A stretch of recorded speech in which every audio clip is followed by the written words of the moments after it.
Okay, thank you all for waiting. I think we can go ahead and get started now.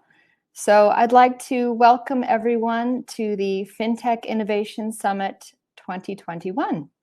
We are absolutely delighted to have you all here with us today. We would like to start off by saying a big thank you to our sponsors who have helped us to promote this event. They include Rokeland24, Flex Pricer, as well as W Hub and Enterprise Ireland. And we are absolutely delighted to have worked so closely with and to have been helped by Salesforce with producing this event. So I'd like to just take a moment and to introduce myself. My name is Aoife Maddie, and I am the head of sales here with Namaru Solutions. We are a fintech-focused Salesforce implementation partner. And yeah, we're really excited to have you with us here today. So just briefly, I'm going to go ahead and take you through our agenda, just so you know what to expect and when to expect it. So at the end of each of these sessions, just to let you know, we will have an interactive Q&A session. So please, this is absolutely intended to be interactive.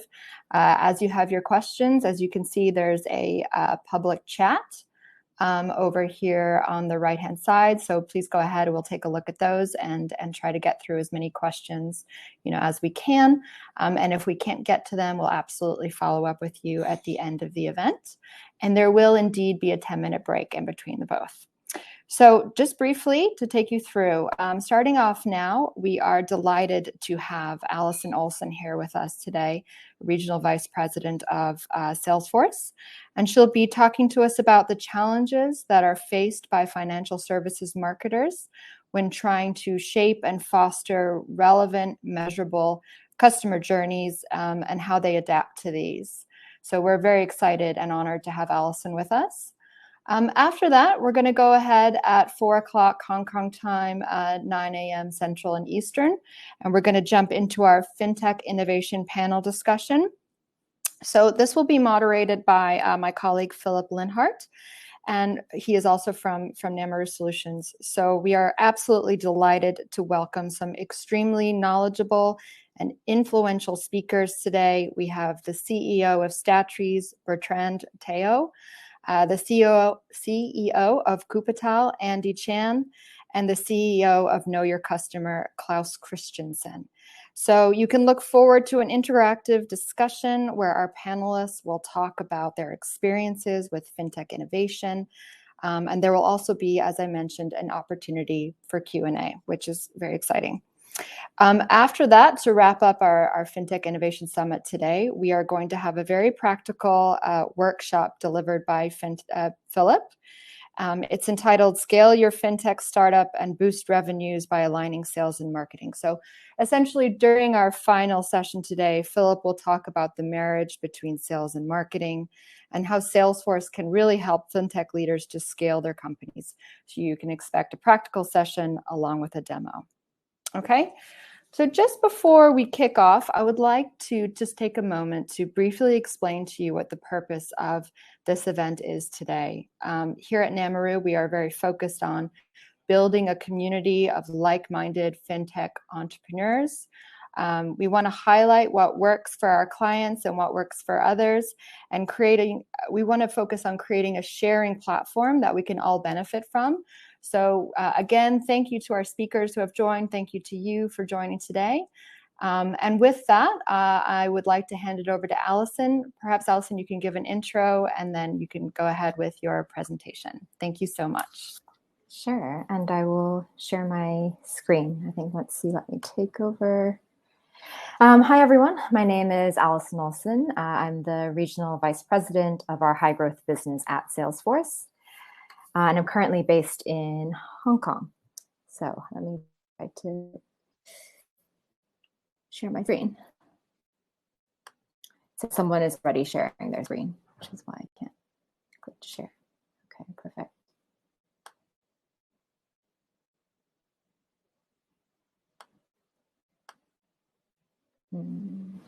Okay, wouldn't be a webinar without a few technical issues.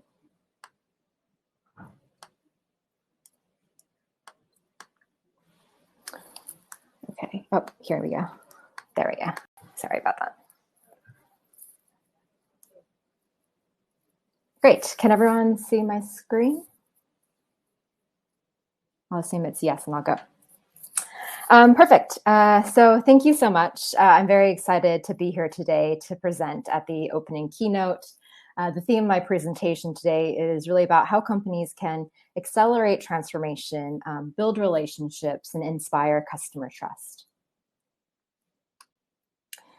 So before we get started, just a quick reminder that any customers should base their purchasing decisions on products and services that are currently available. So again, I just wanted to echo the opening. Firstly, I wanted to say thank you for joining us today, and a big thank you to Namiru for organizing this event, as well as the fantastic panel of speakers that we have here today. We know there's so much going on right now, so we really appreciate you, spending this time with us.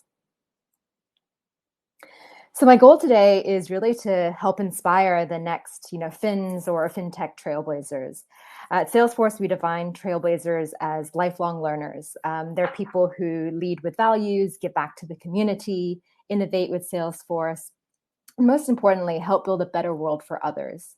And anybody can be a trailblazer, right? From employees to our partners to customers, and also at every level, from admin to developers to students and CEOs. So we're very proud to have over 15 million trailblazers across 90 countries worldwide. The theme of today's presentation is around trust. So it's only right that we start by telling you a little bit about Salesforce and what we believe in. Trust is our number one value. We're committed to trust for our customers and partners to have reliable infrastructure and data privacy. Our customers trust that our technology will be secure and this technology will perform. Customer success. At Salesforce, we believe that transformation is done through mutual shared success and putting our customers first. Innovation. For us, it's all about the continuous learning and also ensuring our customers have access to the latest technologies, which allow them to innovate and stay ahead of their competitors in their industry. And finally, equality. We're committed to being active allies. We strive for a more equal, inclusive, sustainable, and better world. And we believe that equality and diversity make us a better company. Lastly, sustainability is also critically important in addition to these four core values. Earlier this month, Salesforce announced a $300 million fund, which is a commitment to accelerate 1T.org. 1T.org is really an organization that will restore and grow 1 trillion trees by 2030. So for us, it's also about putting these values into action, right? For us, we believe business is the greatest platform for change. For us, we're committed to driving this equality and helping people through this 1-1-1 model, right? Which is giving back 1% of our time, our equity, and product back to the community. So even though we're here today to talk about FinTech innovation, which we'll get to very shortly, I think the challenge for every CEO here in the room is, how can your business help improve the state of the world? How can we use technology to make things better? We also believe that for many financial and FinTech firms, will more and more think about their strategy around sustainability. I think we've seen this happening around wealth management and how they're creating sustainable investing strategies. I think more and more customers will also use sustainability as a criteria to evaluate, FinTechs or FSIs. So our call to action here is really to invite the FinTech community to be a part of this change. So to set the context for today, we are in a new world. I think many of us have had disruptions, loss in our personal lives, but we've also experienced innovations and transformations that we probably never expected so soon. So at the core, we're really facing a trust crisis. We're still in a pandemic, and it's changed everything. We talk about this new normal. We just spoke about sustainability crisis and the effects of climate change around us. But we're also in a new world of work, right? So we have a workforce crisis. I think for a lot of companies, we're experiencing not only the great resignation, but also the great relocation, with many workers leaving their jobs in search of more flexibility and also balance in their work life. I think roughly only 15% of employees plan to return to the office. So we all have to learn a new way to work. As said by our COO, Brett Taylor, work is not a place you go, it's something you do. Finally, inequality is growing, from financial inequality to education to gender. And in many ways, the pandemic has made this worse. And finally, trust, right? Our world has been disrupted. There's lots of misinformation, misunderstanding, mistreatment. And I think social media and our technologies that we use today have also supercharged that level of mistrust. So I think not only is the world changing, but there are a lot of industry changes within financial services that are necessitating transformation. And I think for a lot of you here, these trends aren't new, right? But they're probably the ones that are driving this need to change. We see new competitors emerging every day, not just from challenger banks and digital banks, but also disruptive new product ideas from even non-FinServ companies like the Facebook and Ubers of the world. We have regulatory complexity, which continues to increase, with data privacy and control at the center of the conversation. And lastly, customer behaviors continue to evolve. Even though data privacy is top of mind, customers are willing to share more information if it helps them drive a more personalized or data-driven, advice. So I think all of these forces are making, digital transformation necessary to stay competitive. So diving into each one of these, like I said, I think we're seeing, disruption from faster and simpler alternatives. We have 40% of consumers saying that they would switch banks for more personalized services, 73 saying that they would be more excited about a new offering in financial services from Google, Amazon, and Apple's of the world. So we're seeing this convergence of digital and banking in full swing. And it's not only the fintech players who are capturing this opportunity. So I think the future of financial services is really about removing that friction that exists today. What we've seen from every other industry is that the winners are the ones who do that, right? If you think Amazon, grocery, food delivery, the winners are the firms that embrace the ecosystem model and focus on providing connected customer experiences. I also think financial service firms need to take inspiration from outside their industry. Think about how you buy food or groceries or Netflix. Speed in many ways has been redefined, and today we expect great, seamless experiences in our daily lives. So like I said, we know financial services industry has had a lot to deal with in terms of regulatory and compliance issues, right? That's, again, not news for anybody here.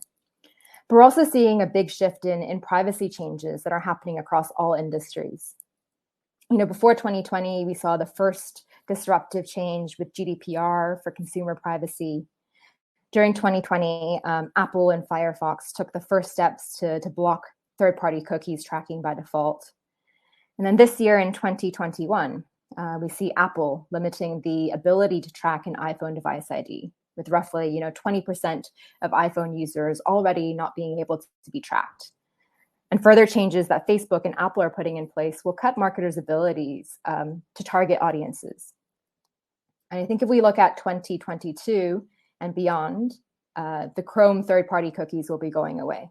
And this is quite a big change to how the modern internet runs. So I think what this means is it will be more challenging for fintech marketers to really understand their audience. And like I said, the third part is around rising customer expectations as we move into this digital-first world.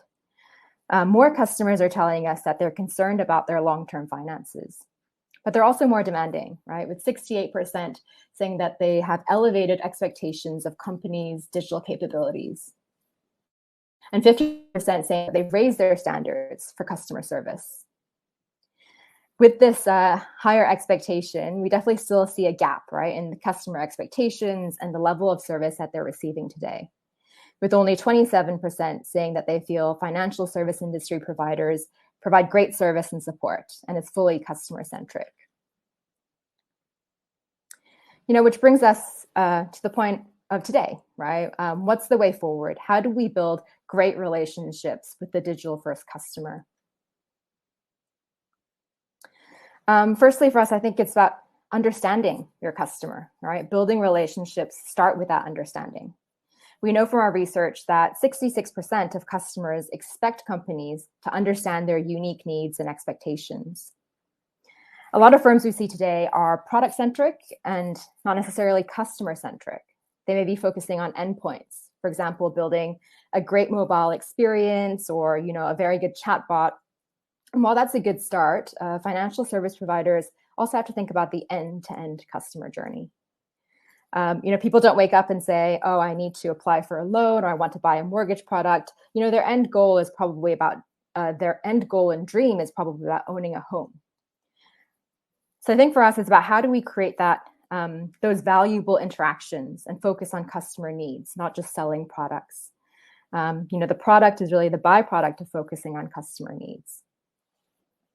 Of course, we know it's challenging to create a single source of truth. In our State of Marketing report, which you see on the screen here, we saw things like integration, identity reconciliation, and quality and hygiene of data being some of the existing challenges that fintech marketers are facing. The next one is humanize. So once we have this single source of truth, we can segment and activate and humanize these moments. According to our research, 84% of customers say that being treated like a person is important to winning their business. So we know now that 3/4 of consumers are concerned about financial security, job security, and physical health. So I think the question for a lot of financial service companies is how can we better personalize our interactions, develop deeper, more connected relationships to close this customer experience gap. When we talk about personalization, what we don't mean is more manual or people-led marketing. What we're seeing leaders in the fintech space focus on is what we call autonomous finance, right? So autonomous finance uses artificial intelligence, which is AI, and automation to deliver personalized, real-time, and optimized experiences specific to the financial service industry. AI's biggest benefit is the ability to humanize these customer interactions and improve customer experiences. I think though it may sound counterintuitive, AI actually reduces very manual tasks and processes, freeing up agents to have more personalized and strategic interactions. In essence, if AI removes many of these manual tasks, agents can focus on acting like coaches and advisors and focus more on customers' well-being. And then finally, optimize. We're seeing financial service marketers, step up and own the customer experience. We see companies that are most successful with their transformation are the ones that take measurement and data seriously. I think firstly, it's about making sure that within your organization, you're aligned on what success looks like. We see here that 78% of financial service marketers say they align their KPIs with their CEOs. It's also not just about revenue. More and more, we're seeing things like customer satisfaction, customer retention rates being treated as, the key KPIs. I think lastly, this data-driven approach will allow you to test and learn effectively, which is really what this, optimize is all about. So to summarize, how we help financial service and fintech companies is through our Salesforce Customer 360. As we said, brands need to have a solution that gives them a single view of their customers, right? A single source of truth across all touch points so that everyone is empowered to work as one from anywhere to deliver these connected, relevant human moments that everyone trusts. So let's see how this comes to life with one of our customers, Tandem. So Tandem is a UK challenger bank, right? They're one of the UK's first wholly digital banks, and they have over 60,000 customers. For them, they had a vision of a new customer-centric approach to banking. They also acquired a green loans company. So they're about helping not only with financial security, but also environmental sustainability. So why they chose Salesforce is they were looking for a best-of-breed solution with out-of-the-box functionality and a platform that was agile and scalable. Some key highlights I wanted to share is number one, leveraging Salesforce, they were able to simplify very manual processes. Using Salesforce applications for mortgages, it can now be submitted in 15 minutes instead of 90. They also were able to slash live chat responses from an average of 13 minutes to 12 seconds. And also, not long after they rolled out Salesforce, the pandemic started. So this was quite recent. So while many traditional banks, struggled to cope and scale their call centers, Tandem, they were able to adapt to remote working and actually handled 30% more cases in March of 2020. So that's my sharing today. Thank you for listening, and I hope you either learned something or, felt inspired in any way by the content. And I'm happy to take some questions before we move to the panel. Thank you so much, Alison. That was really interesting and very helpful. We do have a couple of questions, so I will just start with that. If I can just go back to sharing my screen. Oh, yeah. Okay.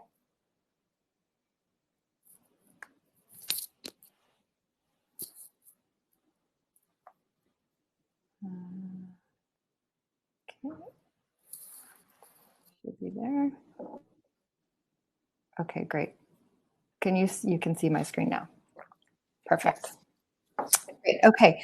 Well, thank you so much. That was really interesting and wonderful to hear a customer success story as well. Just one of the questions is, so from your experience, can you talk a little bit about what has hindered marketers from accessing the full scope of customer data that really they ought to be using if they can for those marketing initiatives? Yeah. Well, I think the way I'd frame it is there are three things that are probably important things to do, right? So I think the number one is having a data strategy and collecting meaningful data, right? I would say that that's number one. So at Salesforce, when we work with customers to plan their marketing cloud or their customer data platform projects, majority of that time is really spent upfront designing that strategy. I think until you kind of know how you're going to use that data and the direction, you can't really get the most out of the data that you're collecting. I think secondly is, of course, having the right tool and technology to extract that value, right? I think in the report that we saw, the number one challenge is really around integration. At Salesforce, we believe it's about being easy to use and also marketer friendly. I've worked with some customers that have had systems where it's takes them days to work with an IT team to extract the data, right? Then they need to maybe create the email, and then it takes days later just to upload that back and send it.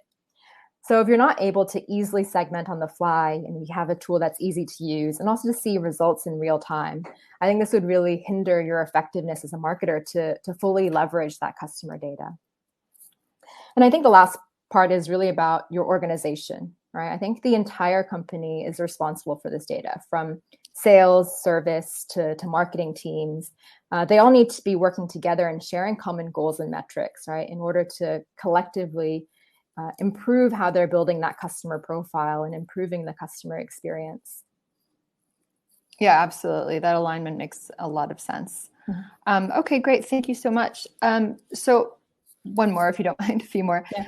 As you were saying, real-time interaction is very important. So marketers work very hard, as we all know, to deliver the consistent brand. I wonder if you could maybe give an example or talk more about how FinServe marketers adapt those marketing strategies based on the customer interactions that they are exposed to or that they have. Yeah. Yeah, I think we have some, great success stories in this space. I mean, I think, like I said from my presentation, that real-time personalization is really important because for me as a customer, I think what it tells me is that you know me well, right? You understand my needs and you care to act quickly in a personalized way. And I think this really helps differentiate a lot of, financial service or fintech companies with their competitors. One of the financial service companies we worked with recently is Union Bank in the Philippines. We were actually just going live as the lockdown hit in Manila. So I think overnight they had to pivot what they were focused on and how they work. I thought what was interesting is they extended their marketing to include a social command center, right, to understand the sentiment of their customers during the pandemic. It was very helpful for them to get real-time feedback and also data to know what their customers were concerned about and what the key issues were. And they used all of that customer sentiment to be able to feed back into how they were speaking to their customers or what channels were best. And also, I think a lot about the tone of which they were communicating. So I thought that was an interesting way or interesting story of how they were able to adapt. Yeah, absolutely. It's such a pivotal time to be able to respond in such an appropriate way is really important, I'm sure, in building those relationships going forward. So that's incredible. So one question that we have here is, I wonder if you could talk a little bit about how businesses can balance that all-important need for personalization that we've been talking about with also the growing topic, the need that people have for data privacy for their own data when interacting with banks or financial service firms. Yeah, I would say it's definitely a balancing act, right? So I do believe that you can use data to deliver great personalized experiences while also respecting, customers' privacy. I think today this is very top of mind for a lot of customers. I think they're telling us, they care about the ethical use of technology, right? How is their data being used, shared, or even sold once collected? So I think for fintech firms, when it comes to data, is really about having a solid security and compliance, right? I think for FSIs, number one, we must be transparent about how customer data is being used. And it's also about consent, right? Making sure we're getting consent before we are personalizing those products or services and taking action. So I think probably those are the two key things. I think the sweet spot lies is how can we be thoughtful about what data is truly necessary to collect, right? What is the information that we need to be able to provide that excellent experience? We also see a lot of companies relying a lot more on first-party data, for example, right? Data that they collect directly from customers themselves versus, say, second-party or third-party data. Yeah, absolutely. No, that makes a lot of sense. That sweet spot is kind of very important for companies to be able to hone in on. So we have a practical question here, I think, probably since you're from Salesforce and you have so many customers, we're being asked, how does Salesforce manage the customer feedback that they get on such a large scale, to make that into an interactive and customized experience for your customers, since you have so many? Yeah, I think that's a great question. I mean, I think number one, it starts with a culture feedback. I think we always ask for feedback about things we can do better. So it's, in our conversations with our customers, we're already asking these questions. We also have a program called Voice of the Customer, where, every quarter we're collecting feedback from the field, direct from our customers. And we actually do funnel this all back to the product team. They review that and then they, prioritize and, these comments actually do go to the product team, I think is the key message to deliver. Yeah, which is so important and why it's such a great product. Okay, so, well, if we don't have any other questions, if you have questions, please feel free to type them into the chat box. Alison is happy to respond. Otherwise, we will go ahead and move forward. Alison, thank you so much for your presence and for your knowledge share. It's really important to hear about the immense importance of these personalized experience and the highly tailored customer journeys, and just how important it is nowadays to create that cohesive customer journey across channels. So thank you for your time. Yeah, thank you so much for having me. A quick video that seems to have disappeared. Okay, I'll show you a quick video and then we'll just break for 10 minutes, or actually I think until 4 o'clock. When our panel discussion will begin. So thank you all for your time, and I'll show the video now. Financial services have always been competitive.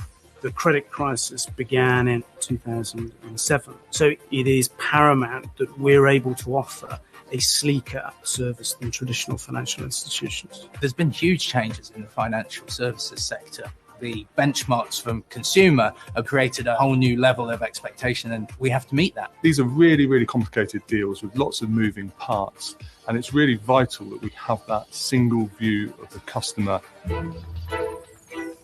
Crowdcube is the world's largest and leading investment crowdfunding platform, enabling anyone to back and support businesses that they truly believe in. eBri is a financial institution. We fund companies without using the banking system. Liberis provides flexible finance solutions in the UK. The businesses repay us as they get paid, so there is no fixed payment each month. eBri began in 2009. We now have many hundreds of people based in offices all around Europe. Our key goal now is to grow internationally. Crowdcube has grown rapidly. Last year, we had £120 million invested. In 2016, we're looking to have 250 million. Liberis was born at the start of 2014. We were fortunate enough to get Blenheim Chalcott on board as backers, and they bring with them a history of disruption. Our systems and processes are built from the ground up. We needed a software solution that we could integrate with our existing bespoke solutions. We work across multiple channels, multiple data sources, multiple partners. We needed a CRM that would seamlessly bring all of that together. Salesforce is the CRM of choice that people talk about. It layered in very well with the strategy of using multiple technologies to create efficiency. Salesforce is giving us a robust capacity to curate and manage our prospect and lead campaigns, and that makes sure that the experience for the customer is very smooth. Salesforce has allowed us to dramatically shorten the sales cycle by 30%. Also allowed us to manage a much, much bigger body of clients. Salesforce encourages growth for Crowdcube by building in process, which enables our incredibly talented team to be able to focus on talking to the customer. The relationship with Salesforce, we see it as a partnership. Being able to partner and work with companies that are innovating in their own spaces is really powerful. Salesforce wants to continually strive for improvement and challenge the status quo. We enjoy the challenge of what we're doing. Salesforce is very, very similar. We both have this infectious curiosity that makes this partnership so special.